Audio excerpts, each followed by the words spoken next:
Letter to Mom. Chapter 3. The Weight of Forgiveness. If only I had stayed. If only I had stayed, I think to myself, the echoes of my thoughts weaving through the empty corners of my heart. I can almost hear the whisper of the words I never said, rushing forward like an old friend returning home. It's funny, isn't it? How silence can weigh so heavy. I learned that early in life, an unspoken bond with my mother, a connection tethered by the gentle fraying threads of things left unsaid. I remember the day I decided to leave. It was a bright sunny day, bright and unyielding, just like my desire to create a life away from the quiet confines of my childhood home. I couldn't shake the instinct screaming for freedom. I packed my bags filled with dreams that sparkled against the mundane memories, not realizing that somewhere tucked between the socks and folded shirts were pieces of my mother, still and quiet, waiting to be acknowledged. I thought of thrilling adventures awaiting me, cities I would roam, words I would write, and people I would meet, each new experience a stepping stone leading me farther from home.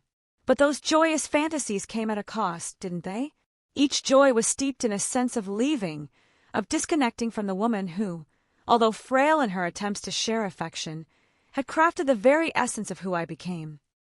In the years that flowed like rivers, carrying me away from that small house with its peeling paint and creaky floors, I often thought of her.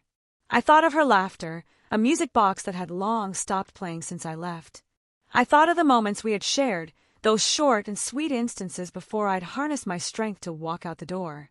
Sometimes, I'd hear her voice in my mind, woven with both encouragement and fear, each syllable laced with unspoken words, the love that lingered like a fading sunset, painted in shades of longing. If only I had stayed, maybe I could have learned to unravel that silence. Maybe I would have found the courage to tell her that I loved her despite the distance between us. Yet, I folded the weight of unspoken love into my suitcase and set off without looking back. In some strange way, I thought this boldness would shield me from the judgment of our past, the echoes of emotional detachment that had somehow seeped into our daily lives. But silence never truly shields you. It beckons with a whisper of its own. I've realized now that every time I chose to turn away, I was dancing with my own ghosts, their eyes pleading for connection while I craved distance. Forgiveness danced an intricate waltz around my heart, stuck between the urge to mend things and the weight of regret pulling me back. As I sit here, pen in hand, I envision those moments instead. My mother in her favorite armchair, wrapped in the threads of her quilt like a cocoon. If only I could turn back time, I would sit there with her, sharing stories, creating memories that we would surely treasure. I would cradle my fears and worries in those conversations, allowing her to comfort me with the embrace of her understanding. Would it have felt different if I had stayed just a little longer? Or perhaps spoken one more truth? Forgiveness, isn't it both a gift and a burden? I see now how the absence of words can fracture connections, how silence can build chasms that time, as relentless as it is, finds difficult to bridge. I've spent countless nights wrestling with this thought, how the weight of potential conversations can feel like lead upon your heart, pulling you back into cycles of self-blame. You replay narratives, spiral through should-haves and could-haves. And I wonder, did she know? Did she feel that swirling ache of unanswered questions mirrored in my own heart? It's hard not to imagine her sitting at that table, a cup of tea in her hands, gazing out the window at the world beyond, wondering if I would ever return, not just to visit but to be. In healing, I found that forgiveness often starts with us, with our willingness to confront those hidden corners. I've learned to forgive myself for leaving, but also to forgive her for not weaving the words that could have tied us closer. Yet, it's an intricate process, like piecing a quilt together loosely, holding space for what is fragile, nurturing connections against the inevitability of loss. With every letter I write in this gentle act of reconciliation, I breathe life into silence. I whisper what feels too heavy to say out loud. I imagine her smile catching the sun as it streams through those small windows. I whisper, "I'm here, Mom. I'm learning to speak our love." And if only I had stayed, maybe I wouldn't have had to search for those words for so long. But here, in the sacred space of reminiscence, I'm reclaiming the courage to reach for them, to forgive not just her but myself, to embrace the beauty of what we had and what we both needed. Because love doesn't vanish, it lingers in the silence. It breathes every time you dare to remember, to forgive, to speak the words you never realized were building a bridge back home. Forgive me for growing up. Growing up feels like a quiet betrayal, doesn't it? One moment, you're small enough to fit into the curve of your mother's arms, soaking in unconditional love like a sponge, and the next, you're tall enough to look her in the eye, yet the distance that's formed is almost suffocating. How do we drift? Forgive me, Mom, for the space that stretches between us like an unwelcome guest. There's a weight to this journey. It's not merely the physical act of packing bags and saying goodbye, but a deeper, more emotional shedding of skin. I recall the day I left for college. That last hug felt so final, like the closing of a book I didn't realize I was still reading. You waved as I drove away, your silhouette against the fading light, a figure etched in my mind, like a haunting melody. Did you ever think of the silent letters I wrote in my heart, all the things I left unsaid? Words like, I love you, and I'm sorry tangled in my throat. I can still replay those moments, my restless teenage nights weighed down by unspoken fears and dreams, and I wonder if you felt that too. Did you ever want to reach out but held back out of fear of pushing me away? I thought you were strong for never asking me to stay, for letting me unfold, but I know now that it must have hurt to watch me take those first steps away from home, away from us. Every new experience I embraced felt like a knife driving deeper into the old wounds. Underneath the excitement of my transformations was a longing for reassurance. Forgive me for growing up, for leaving parts of me behind, for thinking that independence meant turning away from your warmth. As years piled on, I inhaled the essence of adulthood, yet grappling with shadows of childhood questions. Who was I becoming? Was I still the daughter you knew, the one who danced in the living room, echoing silly tunes while you cooked dinner? Or had I morphed into someone unrecognizable, marred by the expectations I built around my need for self-sufficiency? It was a cocoon of ambition, and in the effort to spread my wings, I risked severing ties with the roots that nurtured me. Sometimes I remember the arguments, the misunderstandings that flared up like sudden storms, a stray comment or a sideways glance turned into an avalanche of emotions. It's small moments that often escalate, isn't it? We built walls where we should have extended hands. I was angry at you for reasons I hadn't even articulated. You were frustrated with me, navigating through an uncharted territory of distance. I wonder if you held on to your unspoken wishes, too, the things you might have wanted to share but felt inhibited by the fear of vulnerability. Forgiveness starts here, in this fragile acknowledgement of our insecurities and shortcomings. If we had only spoken out loud what weighed on our hearts, maybe those words would have crumbled the barriers we erected. My love for you is a relentless current, one that reflects the beauty of everything unsaid. When I returned home after months away, instead of the warmth I anticipated, there was a freeze, a hesitance that loomed heavier than I could bear. It struck me, then, we had forgotten how to be together. The dinner conversations felt like scripted performances rather than genuine exchanges. I missed the laughter that had once flowed between us without reservation. In the silence, I felt your disappointment, and I kneeled on a patch of regret. I suppose forgiveness is more about understanding than absolution. It's about consent, consenting to acknowledge the times I fell short, the moments I let you down, the days I wasn't quite the daughter you needed. It's embracing the fact that growing up doesn't mean severing ties but transforming them into something new.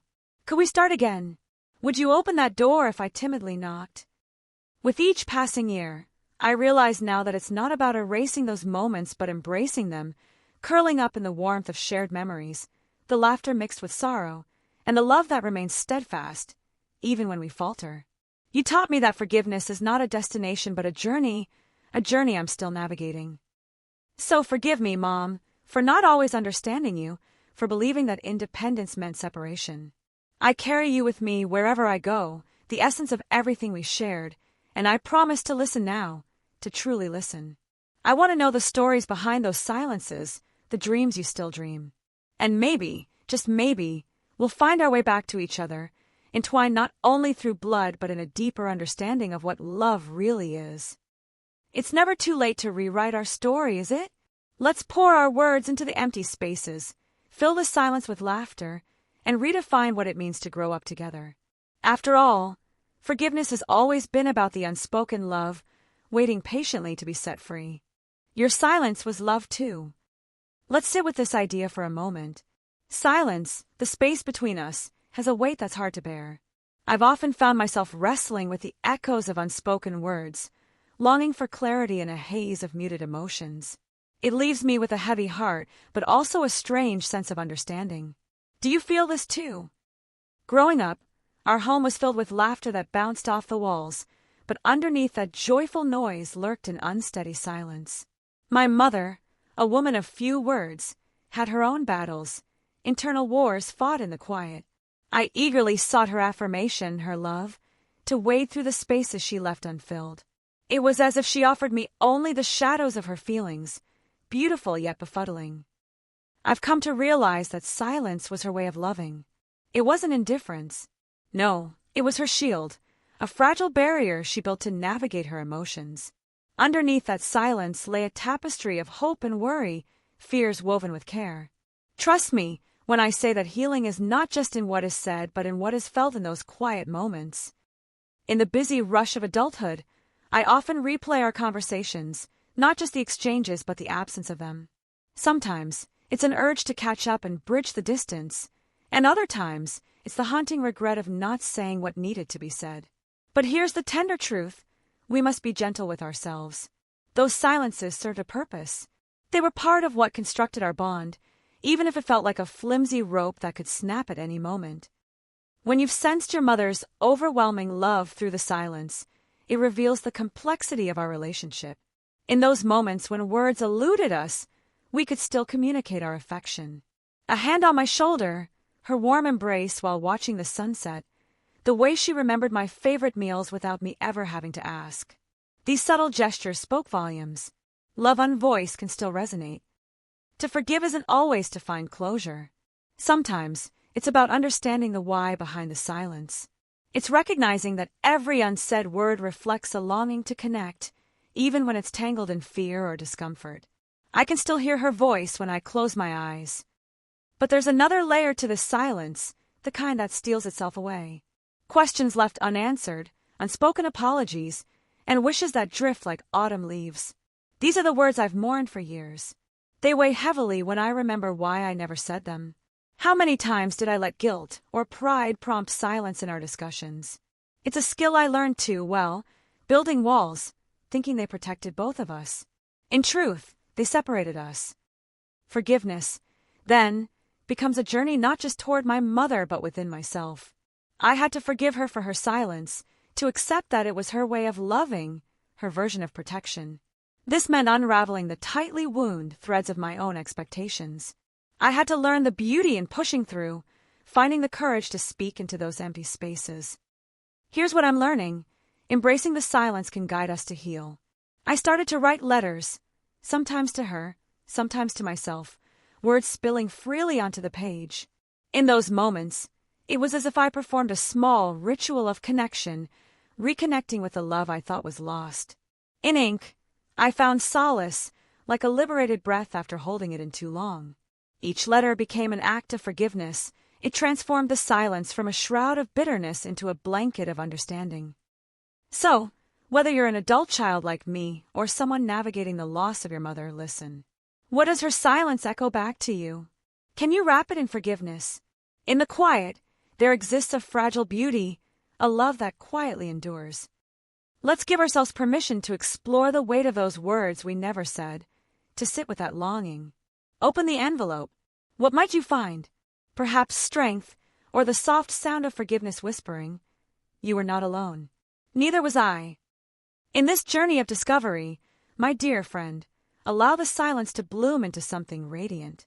Let it fill the spaces in your heart, for even in silence, love breathes deeply and profoundly. The letter I wrote in tears. There's a peculiar magic in the ink of tears, the way they blur the lines between what is felt and what is written. I remember that evening, dark clouds looming like heavy thoughts over the horizon. After days of holding back, the dam of my heart burst open. I found myself seated at my small desk, the one I'd used in college, littered with memories and old receipts. A blank page stared back at me, softly flickering under the dim light, as the weight of unspoken words bore down on me. I took a deep breath, the kind that echoes through the soul, and I let the anguished memories spill onto the paper. "Dear Mom," I began, hesitantly but with purpose. It felt strange to write a letter to someone I'd lost and yet felt perpetually tied to. A part of me worried about her reading it, and another part felt the urgency of my truths, desperately scrambling to be heard, to be acknowledged, as if the act of writing could somehow bridge the gap of silence that had grown between us over the years. I poured out my heart, filled with the frustration of unresolved misunderstandings and the weight of a childhood spent yearning for connection. "I wish I could have told you how much I needed you, how much I wanted you to see me." Words flowed like an unrelenting river, a torrent of guilt, anger, and longing.